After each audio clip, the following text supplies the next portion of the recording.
When someone walks away, you begin again. There's a quiet power in being left behind. It doesn't announce itself. It doesn't scream or fight. It simply rises. When someone walks away from you, they often imagine they've taken something from you. Your confidence, your rhythm, your wholeness. They expect your silence to echo as regret. They expect your absence to sound like longing. They expect you to shrink. But what they don't realize is that silence, when held with strength, becomes the birthplace of transformation. The Stoics called this fortitudo unyielding courage. Not the kind that roars in defiance, but the kind that builds in stillness. So let's begin there. Not with anger, not with revenge, but with presence. When the message stops, when the room gets quiet, when the rhythm you were used to disappears, that's when you meet yourself.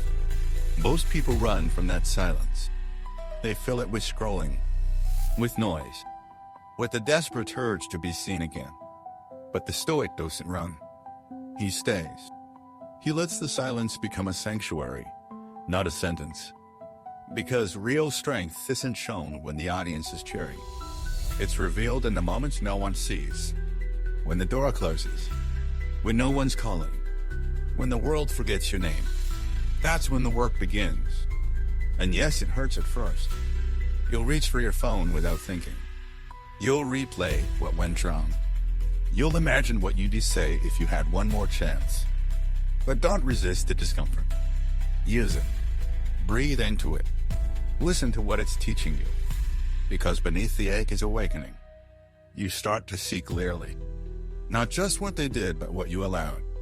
Where you lowered your standards. Where you silenced your voice. Where you ignored your intuition just to keep the connection alive. And that clarity? It stings. But it also sets you free. Because now, your silence is no longer desperation. It's depth. You begin to move not to be noticed, but to become. You walk without headphones. You journal not to vent, but to understand. You take care of your body. You train your mind.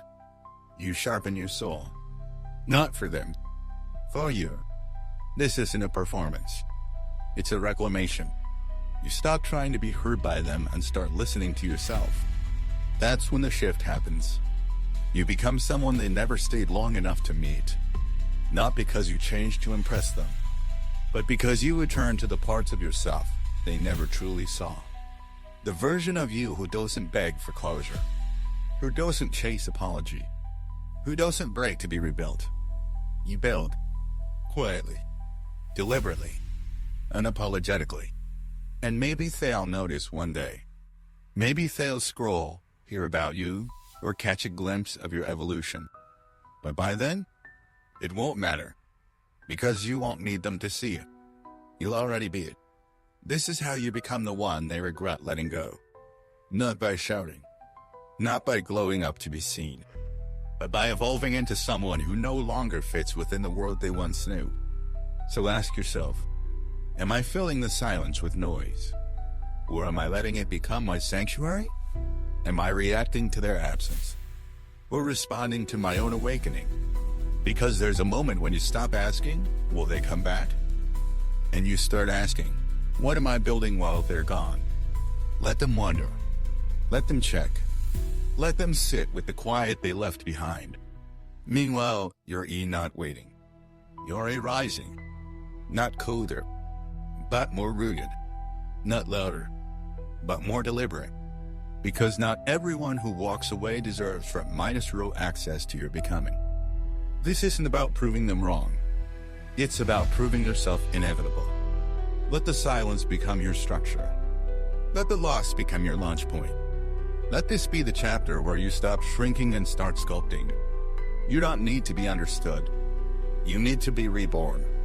And that begins now. There's a lie we tell ourselves after heartbreak. If I can just show them how well I'm doing, they'll regret it. So we post. We go up. We speak louder than we need to, hoping they'll rush through the noise. But the Stoics would say this. If your growth is still about them, you're not free. You've just traded sadness for performance. Seneca once wrote, It is not the man who has too little, but the man who craves more that is poor. And craving their attention, even after the connection is broken, is a kind of poverty. Not of wealth, of self minus worth. Because the moment you seek to be seen by someone who abandoned your depth, you abandon it too. Let's be clear. You owe them nothing. Not a comeback. Not an explanation. Not proof of how much you've changed. What you owe them is distance. Distance is not cruelty. It's clarity. It says, I don't resent you, but I refuse to orbit around someone who left my gravity. Distance is not silence out of spite. It's silence with intention. Because healing doesn't happen in proximity to confusion. It happens in the sacred space where you stop performing and start processing. Think about it. If you're still checking if they watched your story, still crafting posts with them in mind, still rehearsing what you'd say if you ran into them, you're not moving on. You're still entangled. Not in love, but in attachment, in ego, in unfinished narratives. And the Stoic doesn't carry unfinished stories. He closes them, not with revenge, but with removal. Because peace isn't found in proving anything to them. It's found in not needing to. Let me offer an image. Imagine your growth as a fire. If you keep holding it up to show someone, it flickers. But if you sit beside it, tend to it quietly, it becomes a signal fire, strong enough to warm you, bright enough to light your path, visible only to those who walk close enough to see it. That's what you want. Not to be impressive, to be authentic.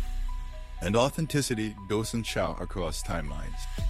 It walks, steady, focused, unbothered. The Stoics didn't teach us to burn bridges. They taught us to elevate so steadily, the bridge is no longer needed. Because the person you're becoming, they won't even recognize you. Not because you changed to win, but because you healed to rise. And healing says, I remember what happened, but I don't need it to happen again, not even in my mind. You cut the cord, not in bitterness, in boundaries. You stop checking. You stop wondering. You stop trying to be remembered. Because your worth isn't tied to being unforgettable in someone else's eyes. It's tied to being undeniable in your own. So take your distance, not as punishment, as practice. The practice of being enough. The practice of returning to yourself without needing applause, without needing closure. Because the truth is, you never needed them to see your value. You needed you to see it. And now you do. So keep your peace, keep your posture, and most of all, keep walking. The best revenge is not needing any. Let's talk about revenge, not the loud, dramatic kind, but the subtle desire. The kind that whispers. One day, they'll regret it. We all feel it. The ache to be missed. The silent wish for karma to do its job. The fantasy that they'll scroll through your life and realize what they lost. But the Stoics would offer you a different vision, one more radical, more free. The best revenge is no revenge. Not because they deserve forgiveness, but because you deserve freedom. Marcus Aurelius put it like this: the best way to avenge yourself is to not be like them. You see, revenge, no matter how subtle, still keeps you in orbit around them. It still makes them the reference point. Your progress, a message to them. Your silence, a statement to them. Your success, a performance for them. But the moment you stop needing them to feel anything is the moment you truly win. Because indifference isn't coldness. It's completion. It means the wound has closed. It means you're no longer motivated by pain, only by principle. The Stoic doesn't seek to outshine his enemy. He seeks to outgrow his own ego. Because when your success is still built on spite, it's fragile. It might impress the world, but it won't satisfy your soul. Let me offer you something deeper. What if the lesson was about being chosen again? What if it was about choosing yourself in ways you never did before? What if the breakup was about loss, but about liberation from the version of you that needed someone else's attention to feel whole? That's not revenge. That's rebirth. And it's quiet. It happens in private. In the mornings you rise without checking your phone. In the workouts you complete without posting them. In the peace you protect not because you're hiding, but because you no longer seek the noise. That kind of life. It can't be weaponized. It can't be watched like a movie. It can't be measured in likes or shares. But it's real. It's rooted. It's yours. And it's not for them. It's not against them. It's beyond them. Seneca said, "He who seeks revenge should dig 2 graves." But the Stoic digs a garden instead. He plants. He nurtures. He grows. Not for show, but for strength. So, let them wonder. Let them miss you. Let them scroll past, reflect. That's not your concern. Your concern is your character. Your pace. Your becoming. Because the final stage of healing, it's not joy. It's neutrality. You stop needing them to suffer. You stop needing them to see. You stop needing period. And in that space, you become unstoppable. So don't chase revenge. Don't craft or rise to sting. Craft it to stand. To last. To root. To rise without resentment. Because that's the kind of victory no one can take from you. Let's shift the lens. This isn't about them anymore. It's about you and the version of you that keeps attracting the kind of people who can walk away without looking back. That's not judgment. It's an invitation. An invitation to ask, what part of me is still trying to earn love instead of becoming it? The Stoics didn't chase approval. They chased alignment.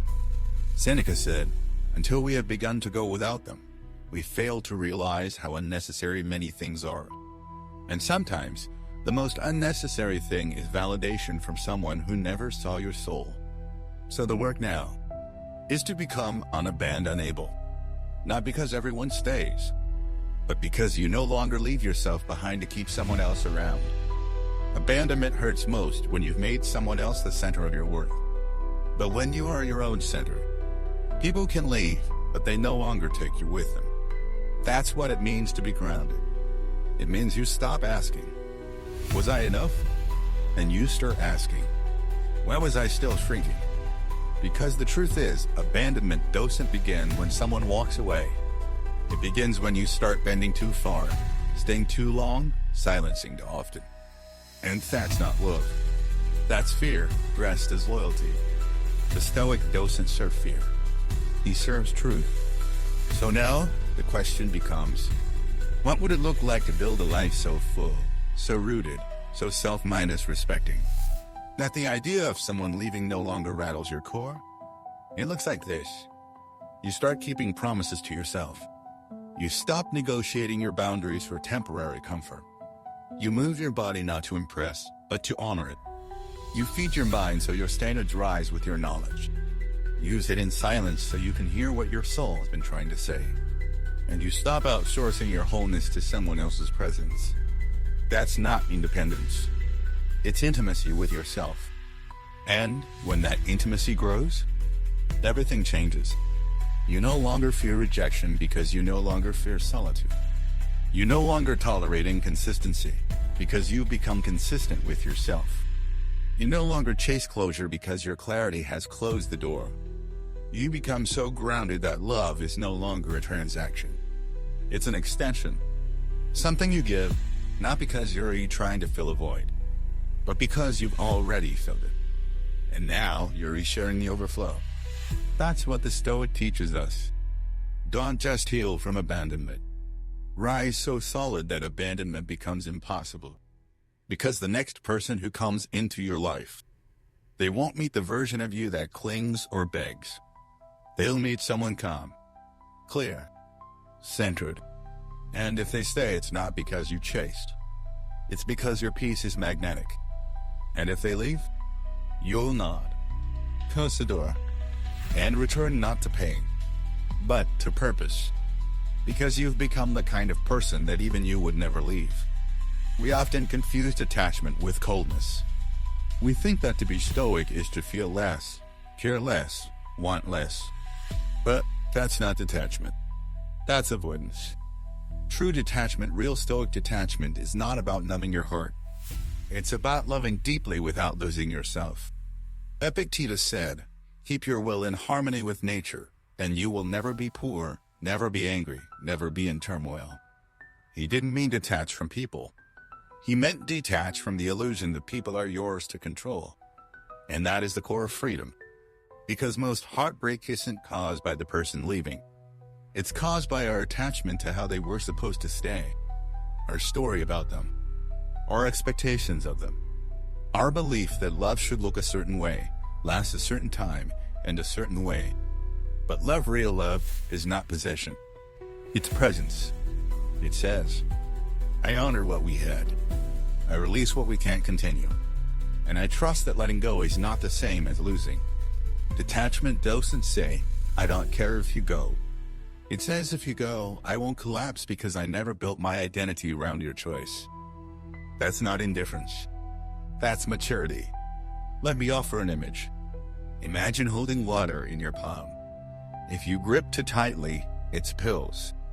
But if you hold it gently, open hand, relaxed palm, it stays. That's love, held with detachment. It stays when it's meant to. And when it leaves without leaving you empty. Because you weren't holding it for dear life. You were holding it with dear respect.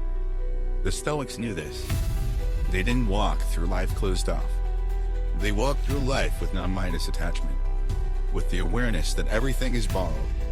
People, moments, even our own breath. So why try to possess what was never ours? Why beg for permanence in a world defined by change? That's not love. That's control. And control is the seed of suffering. But detachment? Detachment is peace. It allows you to feel without clinging, to enjoy without depending, to grieve without collapsing, and ultimately to love without needing to be loved back in the same way. Because love, when it's real, isn't about return. It's about truth. You loved fully, honestly, bravely, and that's enough. Whether they understood it or not, whether they stayed or not, whether they came back or not, your love does not lose value when it ends. If anything, it gains weight because you are willing to give it without a guarantee. So now, detach. Not to move on in spite, but to move forward in strength. Detach not from the person, but from the illusion that you needed them to complete you. Because you are already whole. You just forgot. But now you remember. And you can let go not because you're empty, but because your love was never dependent on outcome. It was your gift. And now it's your wisdom. Rebuild your standards so they never break you again. It starts small. You forgive what should have been a red flag. You let the silence pass without questions. You lower your voice so theirs can sound louder.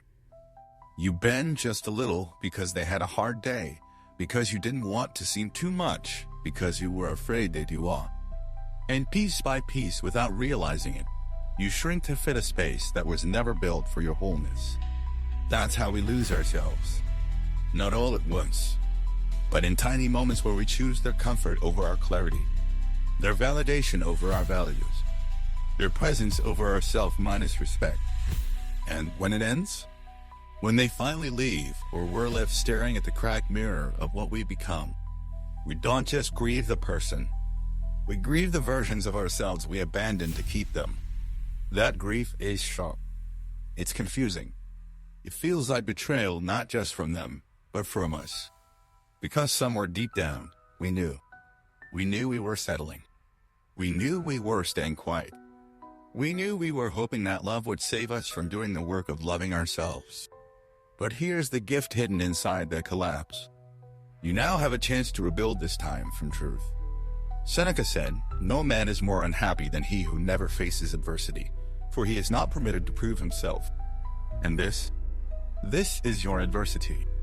Not a storm from outside, but a call from within. A call to reclaim the parts of you that you gave away too cheaply. A call to raise the standards you once buried beneath fear. Not standards for them, standards for you.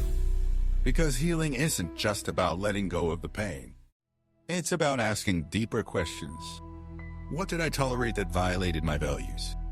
What did I hide to be loved? What did I excuse in the name of connection? And most importantly, where did I abandon myself in the process of holding on to someone else? This isn't about shame. This is about awakening. About realizing that what broke you was just the end. It was the accumulation of tiny betrayals, self-minus betrayals, that added up to a version of you that felt foreign, fractured, fragile. But now you build again. And this time, the foundation is not fantasy. It's not hope. It's not maybe they'll change. It's you. Clear. Committed. Unapologetically rooted in what you will never compromise again. Let me show you how that looks. You no longer answer texts at midnight just because they reach out. You no longer feel flattered by breadcrumbs. You no longer call it chemistry when it's really trauma recognition. You pause. You evaluate. You ask, does this align with the life I'm building? And if the answer is no, you let it go. Without fanfare. Without explanation. Without needing them to understand. Because you are no longer available for anything that costs you your peace. That's not harsh. That's wise. That's what the Stoics called living in accordance with nature, your truth, your internal compass. Epictetus said, know first who you are, and then adorn yourself accordingly. But how many of us have adorned ourselves based on what they liked? What they responded to? What they needed us to be? No more. From this moment forward, everything you build must serve your values. And those values? They must come from experience. Not theory. Not fantasy. But from the ashes of what burned you and the wisdom that rose from it. Let me be direct. Stop calling it healing if you're still tolerating what once broke you. Stop calling it growth if you're still waiting for them to notice your transformation. Stop calling it self-minus love if it only lasts until someone else offers you a fraction of affection. You are not here to be impressive. You are here to be anchored. And an anchored person? They don't fear being alone. They fear abandoning themselves again. That's why Stoicism matters here. It teaches you to define your standards not from emotion, but from ethics. From character. From clarity. From a place so centered that even your worst day can't shake what you stand for. So ask yourself, what will I never allow again, not because I'm bitter, but because I've learned it? What does the next version of me require in order to feel safe, seen, and sacred? What must I build daily to become someone even I trust in the storm? Because love without standards is not love. It's attachment. And boundaries are not barriers to connection. They are bridges to self-minus respect. So start small. Write down what hurt you. Next to it, write what you should have done differently, not to punish yourself, but to prepare for what's next. Craft a personal code. Not a checklist for them. A declaration for you. I do not chase. I do not beg. I do not tolerate mixed signals. I do not confuse inconsistency for depth. I do not water relationships that only bloom and drown. Post it. Read it. Live it. And when the next connection comes in, you won't be reactive. You'll be ready. Not guarded, but guided by truth. Because this time, you're not looking for someone to complete you. You're already whole. And that changes everything. So let the pain purify you. Let the loneliness shape you. Let the silence teach you. And from that place, raise your standards so high that anything less than peace feels unnatural. This is your rebuild. And it doesn't start with them. It starts here. You are no longer a question. You are the answer. There comes a moment after the heartbreak, after the crying ends, after the obsession fades, after you've replayed every word, every silence, every what minus if. There comes a moment not loud, not dramatic, where something shifts inside you. A sentence forms. Clear, sharp, unshakable. I'm not doing this anymore. Not because you've stopped caring, but because you finally started seeing. You see the patterns. You see the price. You see how much of yourself you sacrifice just to keep their presence alive in your mind. And something in you says, no more. That is the birth of self minus definition. That is the moment you stop being a question and start becoming the answer. You're no longer asking, was I enough for them? Why didn't they stay? Do they still think about me? Instead, you ask, what part of me accepted that behavior? What part of me mistook inconsistency for intensity? What part of me called chaos a connection? The Stoics taught us that suffering is not in the event, but in the interpretation. Marcus Aurelius wrote, choose not to be harmed and you won't feel harmed. Don't feel harmed and you haven't been. That sounds almost impossible when your heart is still bleeding. But he wasn't saying ignore the pain. He was saying you control the narrative. And when you take back the pen, you stop making them the author of your identity. You stop being someone's almost.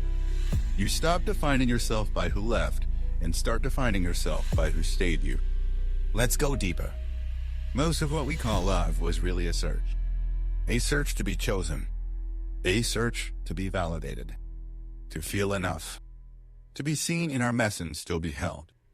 But here's what the Stoic learns. If you don't give that to yourself first, you'll never trust it when someone else tries. You'll sabotage it. You'll cling to it. You'll perform for it. Because part of you will always believe you're still the question. But you're not. You've lived the heartbreak. You've done the work. You stood in the wreckage and said, I will not disappear here. And now? Now, you rise not as someone proving, but as someone embodying. You walk differently. You no longer explain your value. You demonstrate it in how you move, how you speak, how you exit when needed. You no longer beg to be chosen. You choose yourself so completely, anyone who wants to join must meet you where you already are. You no longer seek closure. You realize you were the one holding the door open this whole time. You close it, lock it, turn inward, and you build. But this time, you don't build to impress. You build to anchor. You build a life so real, so rooted in who you are when no one's watching, that it becomes magnetic. You no longer need their attention, because your own attention is finally enough. Let me ask you something. What would happen if, starting today, you stopped making your past relationships the reference point for your healing? What if you stopped comparing every new person to your old pain? What if you said, I'm not here to repeat that story. I am here to write a new one with, or without a co-author. That's when you stop searching for a mirror in others and become the mirror yourself. That's when the world starts reflecting back to you the confidence, calm, and clarity you carry. Because here's the secret. People don't regret losing the loudest ones. They regret losing the ones who didn't try to make them regret anything at all. The ones who left with dignity, who grew in silence, who became so peaceful, so purposeful it was undeniable. You are becoming that person now. Not to make them watch, but because you're tired of asking the wrong questions. You're tired of looking for yourself in people who don't know how to hold what's sacred. You're tired of shrinking just to keep someone from leaving. And most of all, you're done with needing to be proven lovable. You already are. And every time you return to that truth, you reclaim a part of yourself that was once handed over. Not out of weakness, out of hope. And now, you carry that hope inward. You plant it in your habits, in your mornings, in your presence, in the way you speak to yourself when no one else can hear. Because the person you're becoming, they don't need confirmation. They are the confirmation. And when someone meets you in that place clear, calm, rooted, they won't meet someone who's trying to be enough. They'll meet someone who already is. And if they can't handle that, you'll bless their journey and keep walking. Not because you're cold, but because your path no longer detours for people who can't walk beside your standards. This is your life now, defined not by their memory, but by your mission. And your mission is not to be remembered. It's to become so undeniably aware that forgetting you becomes impossible. But needing to be remembered? That becomes irrelevant. Because you are no longer a question. You are the answer you've been waiting for. You don't need to be seen. You need to be solid.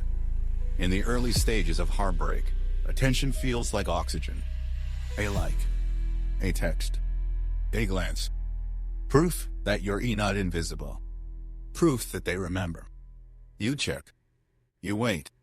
You wonder. Are they watching my stories? Did they hear about my progress? Do they miss me? That hunger is real. And it's human. But it's also dangerous. Because it turns your healing into a performance. It shifts your focus from becoming to broadcasting. From internal growth to external validation. The Stoics would stop you here and ask, why do you need to be seen? When you haven't fully seen yourself yet. They weren't interested in appearances. They were interested in essence. Seneca said, be your own spectator, seek your own applause. Because the moment you look outward for confirmation, you lose your center. And a life built on being seen? It will collapse the moment the crowd looks away. Let me ask you this. What if they never watch your story again? What if they never check in, never send closure, never whisper, I miss you? Would your healing still hold? Or was it always hanging on the edge of their acknowledgement? That's where the work begins. Not in being noticed, but in becoming solid. Because when you're solid, when your self-minus worth is rooted, you no longer need proof. You no longer need to be seen to feel real. You already are. And that kind of person? They're rare. They're unshakable. They move through the world with quiet power, the kind that doesn't seek attention but always commands it.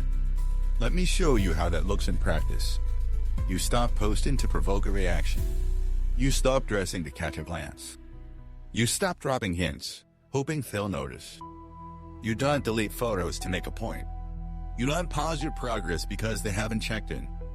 You don't calculate your moves around their visibility, because they are no longer the center of your orbit.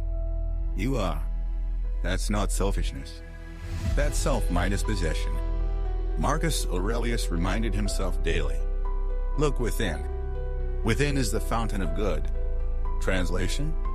You are already the source of what you've been chasing. Not them. Not their regret. Not their recognition. You. Your peace. Your choices. Your consistency when no one is clapping. The Stoics didn't build legacies on feedback. They built it on form. They asked, is this who I want to be, even if no one sees it?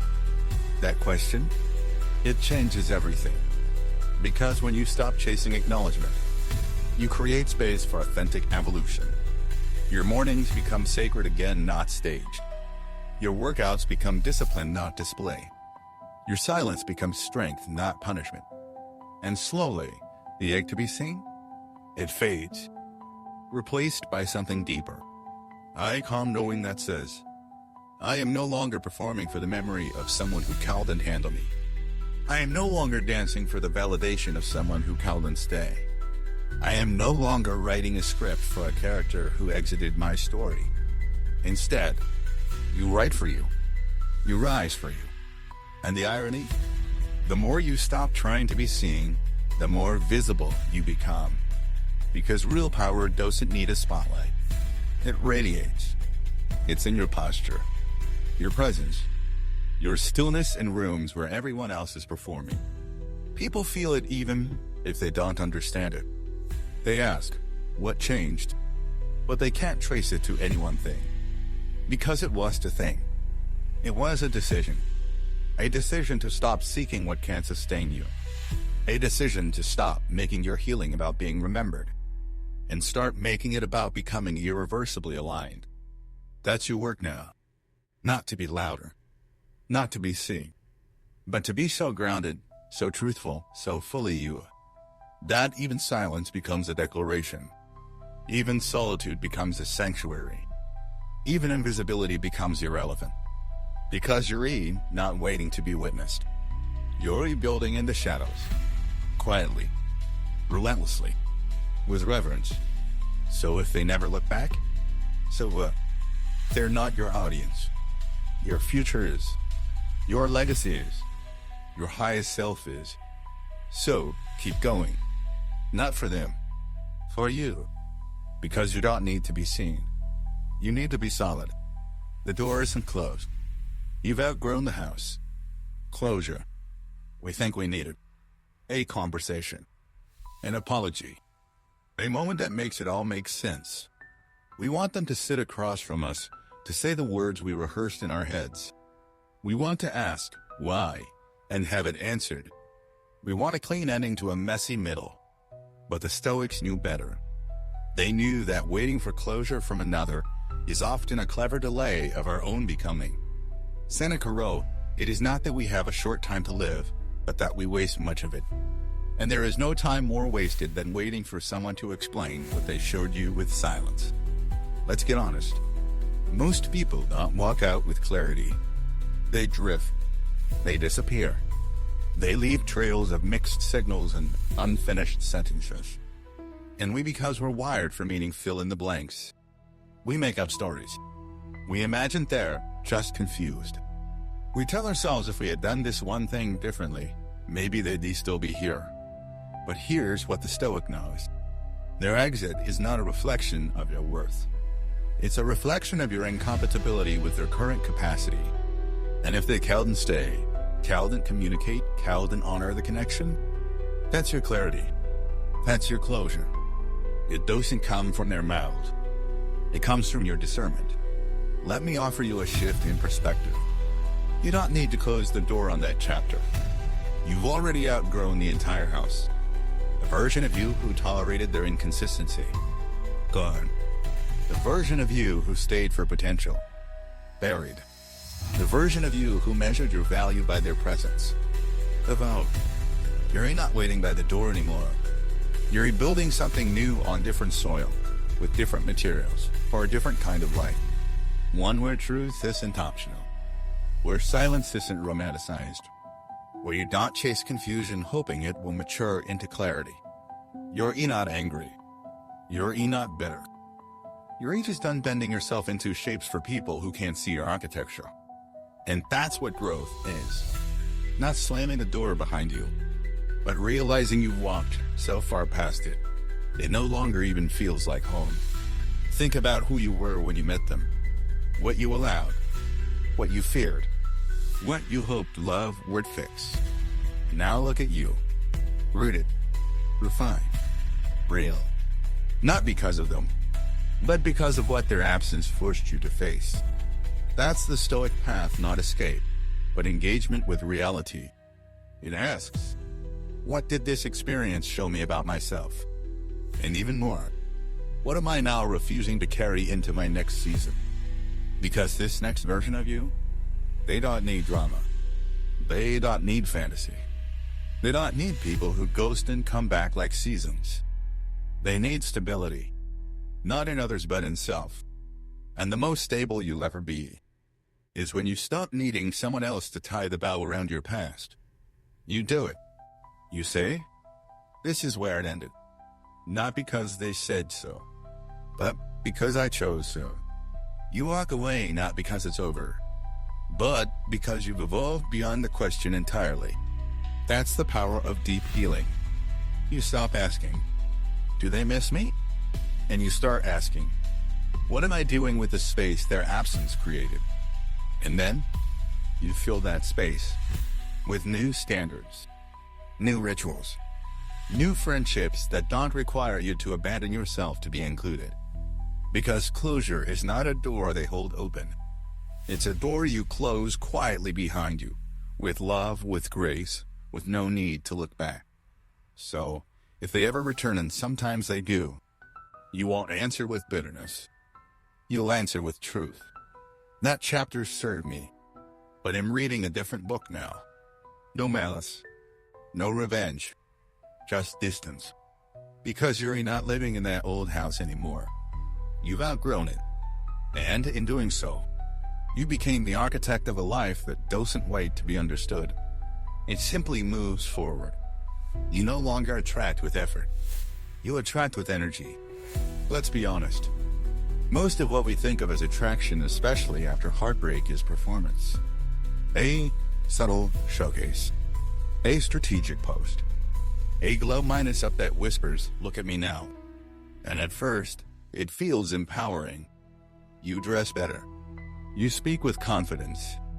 You build a life that looks more polished. But deep down, there's a question behind every improvement. Are they watching? If the answer is yes, you feel validated. If the answer is no, the motivation fades. That's not true growth. That's performative progress. And the Stoics who value distance over appearance would offer you a more grounded path. They'd ask, what if your transformation was never meant to be a message to them, but a return to you?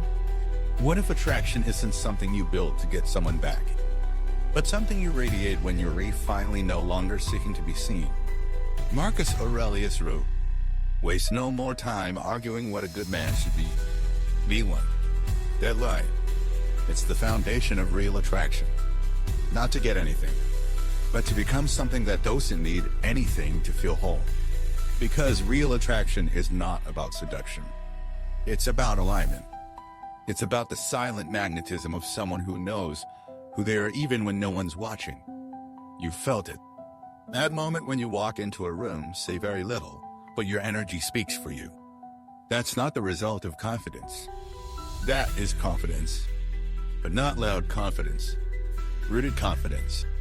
The kind that says, "I'm not here to prove anything. I'm here to live as I am." That's what happens when you stop crafting a character and start showing up in your truth. Let me make this real. When you stop chasing approval, your voice gets calmer. When you stop checking for reactions, your posture opens. When you stop needing attention, your attention returns to you. And the world feels that.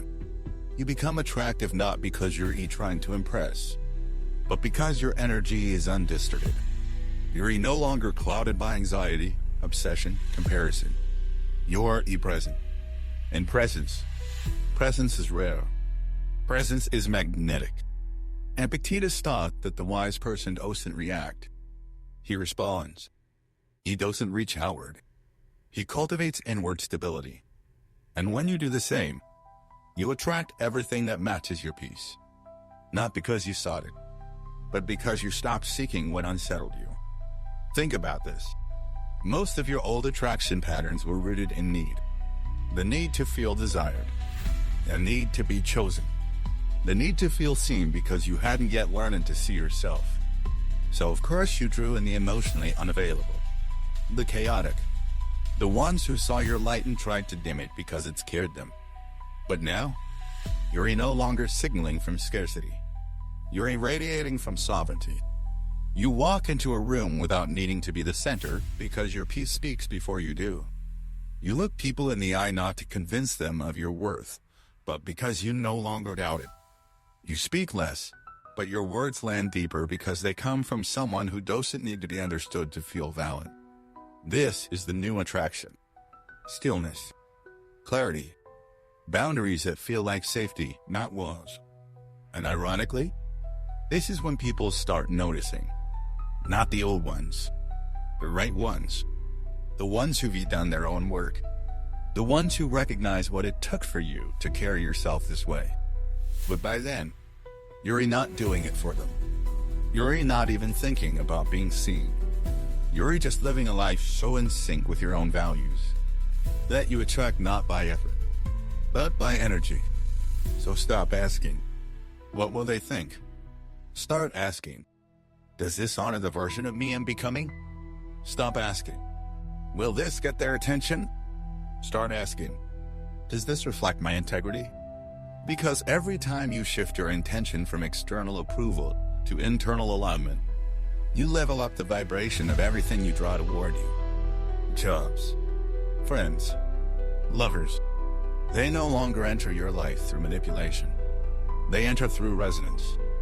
And what doesn't resonate, it doesn't stick. Not because you push it away, but because it can't reach you anymore. You've elevated, and your energy now acts as your gatekeeper. So no, you don't need to craft a persona. You don't need to win anyone back.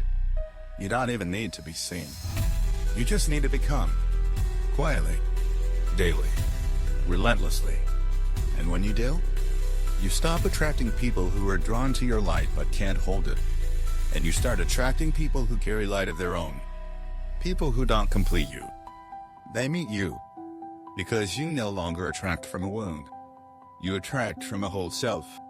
You are no longer the one waiting to be chosen. It used to sting, didn't it? That silence. That unread message. That moment when they looked past you like you were optional. You told yourself stories. If I can just prove him enough. If I can love harder. If I can be more patient, less emotional, more understanding. Then maybe, just maybe, they'll see. They'll choose. But they didn't. And here's the truth. You weren't too much. You were just offering depth to someone who didn't know how to swim. The Stoics would tell you this isn't rejection. It's redirection. Seneca said, "A gem cannot be polished without friction, nor a man perfected without trials." In heartbreak, it's a friction that scrapes away what was never yours so that what is can rise to the surface. You thought you were being abandoned. You were actually being realigned. Because love is not a lottery ticket. It's not about waiting to be seen. It's about seeing yourself so clearly that you stop offering your soul to people who have unturned access to your mind. Let's pause here. Ask yourself, how many times did you shrink to be chosen? How many times did you bend your truth to stay in the room? How many times did you wait for someone to wake up and realize what was in front of them? Now ask, what if the person I needed to choose me was me? The Stoics didn't wait for perfect conditions. They didn't seek praise or permission. They lived by virtue, by an internal compass. They asked only one question. Is this in line with my principles? And when the answer was yes, they didn't need applause. They were the applause. That's your task now. To stop living like an audition. To stop waiting to be loved into wholeness. To realize you are the one who chooses. Not out of arrogance. Out of alignment. You choose who gets access. You choose who shares your space. You choose who walks beside you, not because you're afraid to be alone, but because you're finally content in your own company. And here's the paradox. The moment you stop trying to be chosen, you become unforgettable. Because people feel it. The difference between someone who's performing and someone who's home inside themselves. Let me give you a metaphor. Imagine your life as a temple. You used to stand at the gate hoping someone would notice the beauty inside. Now you guard the threshold. You no longer beg visitors to stay. You simply ask, can you honor the space? If yes, welcome. If no, goodbye with grace, not grief. Because the right ones don't need to be chased. They recognize the sacred when they see it. And the wrong ones? They'll call your standards to high, because they hoped you'd keep living low. But you've risen. And with that rise comes discernment. What used to excite you now exhausts you. What used to feel like love now feels like survival. What used to hurt you now teaches you. You're not reactive anymore. You're responsive. Because the need to be chosen has been replaced by the strength to choose deliberately. From love, not lack. From truth, not trauma. From clarity, not craven. Let me be clear. You are not cold. You are not distant. You are clear. And clarity is magnetic. But it's also confrontational. It reveals who was only there for the blurred version of you. The you that said yes too quickly. The you that forgave without change. The you that hoped someone else's potential would make up for their pattern. That version? Gone. What remains now is someone who walks into every room with a quiet, calm energy that says, I know who I am, and I don't negotiate that to be chosen. So let them misunderstand your silence. Let them misread your strength. Let them call your peace distance. You're not performing anymore. You're not proving anymore. You're not waiting to be picked like fruit from a tree that no longer grows for free. You are rooted. Rooted in who you are. Rooted in what you value. Rooted in a self-minus respect that no longer asks for company, it invites it selectively.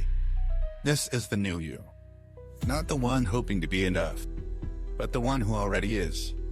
And if they can't see that, it's not your loss. It's your liberation. You're not the one they lost. You're either one they held and keep. Let's end this story not with noise, but with knowing. Because by now, you've walked the long, silent road back to yourself. You've picked up the shattered pieces not to rebuild the same version, but to reshape the entire structure. You've stopped asking if they miss you. You've stopped hoping they'll return. Because somewhere along this journey, you realized you're not the one they lost. You're the one they could never hold. Not because you were too much, but because they weren't ever ready for someone who didn't need to be saved. And when you finally stop chasing closure, when you no longer crave their recognition, when you look in the mirror and see someone solid, sovereign, and calm, that's when the healing is complete. Not because you've erased the past, but because you've rewritten its meaning. The Stoics call this amor fati, the love of fate, not just acceptance of what happened. Love for it. Gratitude for the pain that cracked you open, for the loss that showed you what you truly deserve, for the silence that taught you how to hear yourself again. Marcus Aurelius said, "What stands in the way becomes the way." And this heartbreak, this chapter, it wasn't in your way. It was the way. It was the fire you had to walk through, not to punish you, but to purify you. And now, on the other side, you no longer burn. You glow, not with anger, not with ego, with elevation. You no longer attract from need. You attract from overflow. You no longer bend to be understood. You speak to be heard by those ready to listen. You no longer perform to be desired. You exist fully, gently, powerfully as someone who no longer needs to prove, impress, or pursue. You invite. And here's what will happen quietly, inevitably. One day, they'll remember. A scent, a song, a history, and something will ache. They'll feel it. Not the version of you they left. The version of you they never got to know. The one you became after. And that ache? That's not your responsibility. You don't need to leverage it. You don't need to be there to witness it. You don't even need to hope for it. Because this was never about being the one they regret. This was always about becoming the one you're proud to be. And you are. Now. Not someday. Not after you're more healed, more accomplished, more loved. Right now. In your presence. In your peace. In your refusal to collapse for anyone again. So, where do you go from here? Where Stoicism has always pointed. Forward. You live a life of such integrity, such clarity, such unwavering inner freedom, that even if no one applauds, you sleep well. Even if no one understands, you stay grounded. Even if no one comes back, you don't look back. Because the real glow minus up, it was the body. It was the money. It was the new partner. It was the peace that no one can touch anymore. It was the discernment that filters who enters your life. It was the calm that no longer needs to be explained. And yes, maybe they'll regret losing you. But more importantly, you will never again regret losing yourself. So walk on not faster, but deeper. Not louder, but wiser. And let your life now be your answer to everything that was left unsaid. Because this version of you, this one right here, they are no longer the one that was left behind. They are the one who never truly needed to be found, only remembered. And now that you remember, there's no going back. Only forward. Only deeper. Only home.